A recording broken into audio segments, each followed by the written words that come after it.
The goal of today's video is to be able to solve absolute value inequalities. So we know what an equation is. It has an equal symbol. An inequality has either a less than or greater than symbol. It can also have the equals to line underneath. So we'll see all of those cases today. So case 1 is the less than symbol. So suppose that we are asked to graph the solution to absolute value of x is less than 3. Remember that absolute value is simply the distance of a value from 0, and it's always positive. The solution is going to be all points that are less than 3 units away from 0.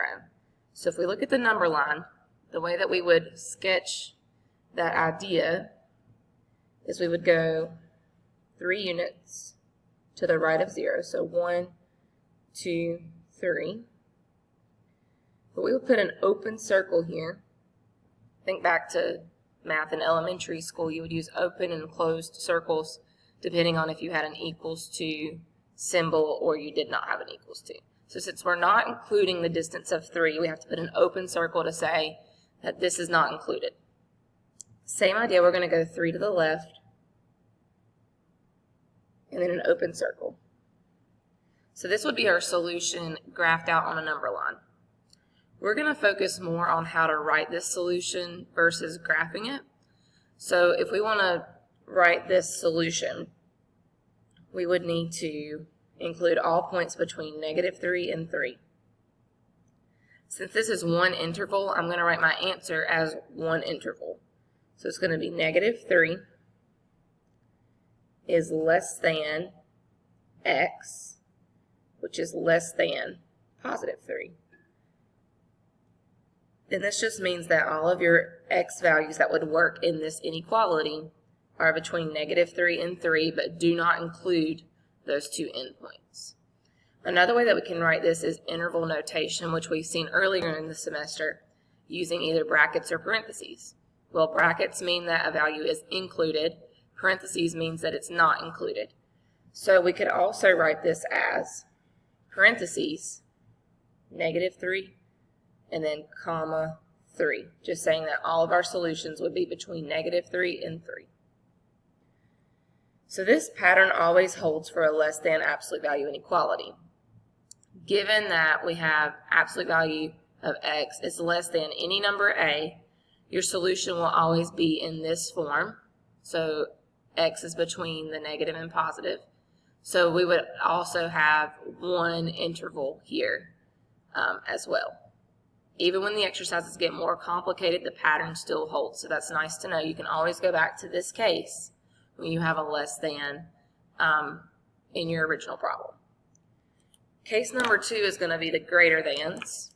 So if we have this example, absolute value of x is greater than 2. That means that the distance from 0 has to be greater than 2.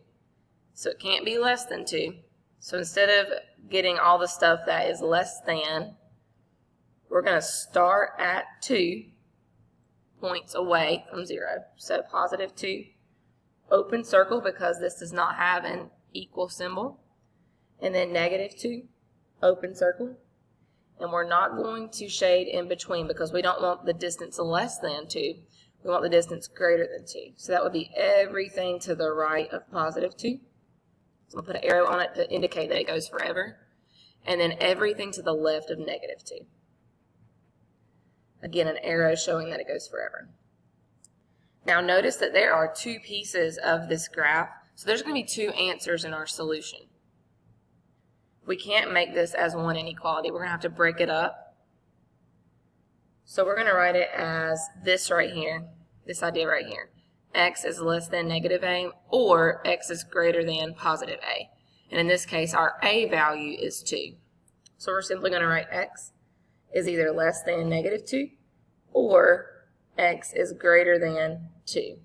It has to be or because you can't be less than -2 and greater than +2 at the same time. So it's either one or the other. Do not try to write this as one inequality, okay? So just leave it as 2 separate pieces connected by an or. Now, we know that we can also write this in interval notation, just like we did over here. This had one piece, so one interval. We're going to have 2 separate intervals here connected by a union. So we're going to have negative infinity up to -2 with a parentheses because we're not including -2. Union, start again at +2 and go to positive infinity.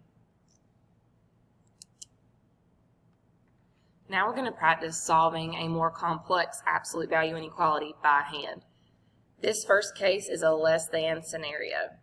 Just like with absolute value equations, we need to get the absolute value piece by itself. So here there's nothing multiplied by it, there's nothing divided, there's nothing added or subtracted on the outside. So we're good to go ahead and make our two separate cases, just like we would an equation. We're going to have one extra step here. So we're going to still drop the absolute value bars. And that's how both of these inequalities are going to start. This inequality is going to still have the less than and the 6. Now remember when we solved equations, we would make the 6 a -6. And we would leave an equals. But here in this case, we're going to flip this sign so the less than becomes a greater than and the 6 becomes a -6. Now we're just going to solve these inequalities. It's going to be exactly like you would solve an equation. The only difference is if you divide by a negative number on both sides, then you have to flip your sign, and we'll see that later. It's not going to happen here. So in both of these, the first step is to subtract 3.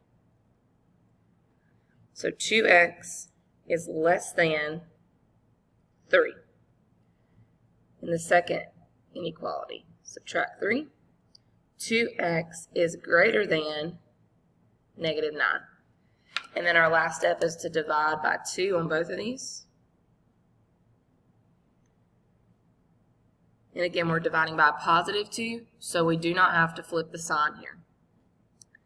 X is either less than 3/2 or x is greater than -9/2. So let's just think about how that would look on a number line.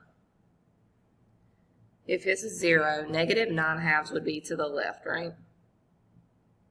And then 3/2 would be to the right of 0.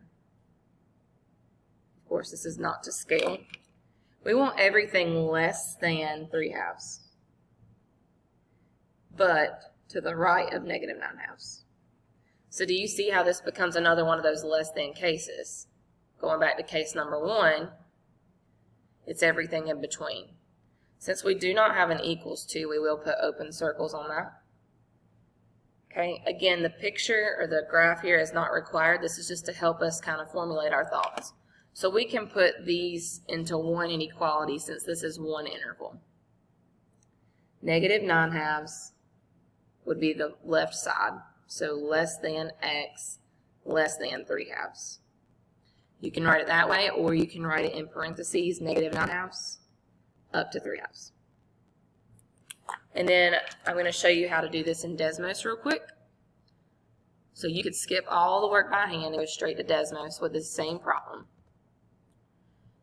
Absolute value of 2x plus 3. I'm just going to use the left hand symbol on my keyboard. You can also find it in the keyboard down here. I'll show you real quick. Here's all your less than, greater than, and then equal to symbols. Okay. And then 6. Again, here we're going to be using x anytime we have a variable. So if x is not your variable, you're just going to type in x instead. Now we can see dotted lines, meaning that it's not included. Okay, the endpoints are not included. So everything between, I'm going to have to zoom in pretty good, -4.5, which is -9/2, all the way to, we'll get there eventually, 1.5, which is 3/2. So you can also verify your answers by looking at what is shaded on Desmos. All right, example number 2, same idea, but now we have a greater than or equal to symbol. All right, so let's make our 2 inequalities. The first one is going to stay greater than or equal to 5. The second one is going to be less than or equal to negative 5. So in both cases, we're going to add 3 first. So in the first inequality, 2x is greater than or equal to 8. Second inequality, 2x is less than or equal to negative 2. We're going to divide by 2 in both of these.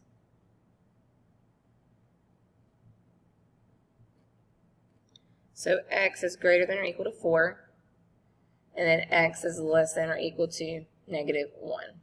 Okay, so if we think about a number line here, here's 0, negative 1, 4. We will include that negative 1 in that 4, so I'm going to put closed dots this time. I want everything less than or equal to negative 1, so I would be shading the outside portion here. An arrow because it can go forever. It's not going to ever connect to this other point. And then 4, I can go to the right forever, greater than or equal to 4. Okay, so my answer here is going to have 2 pieces. We can have literally x is less than or equal to negative 1, or x greater than or equal to 4.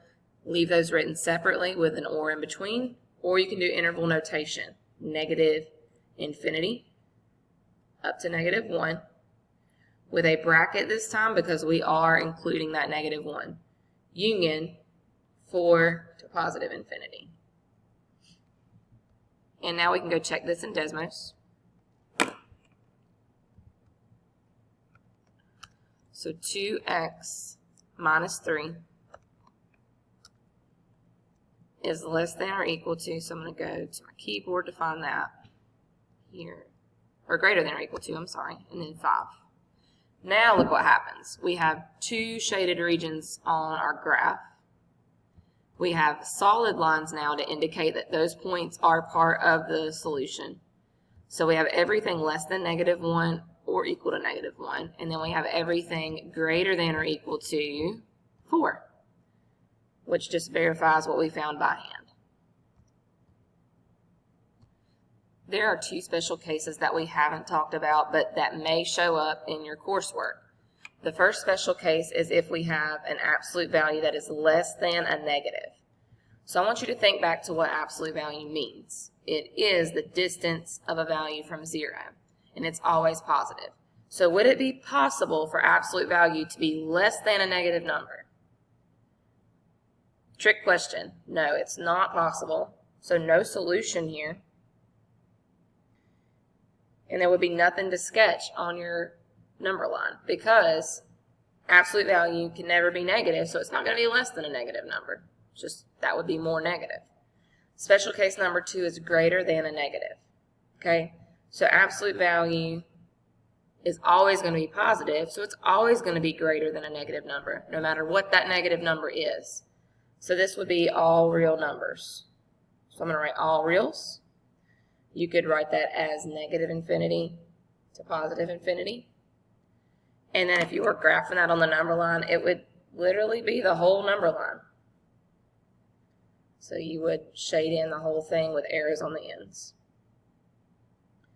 So if you see those 2 cases, there's really nothing to solve for because you already know what happens with absolute value in negative versus positive.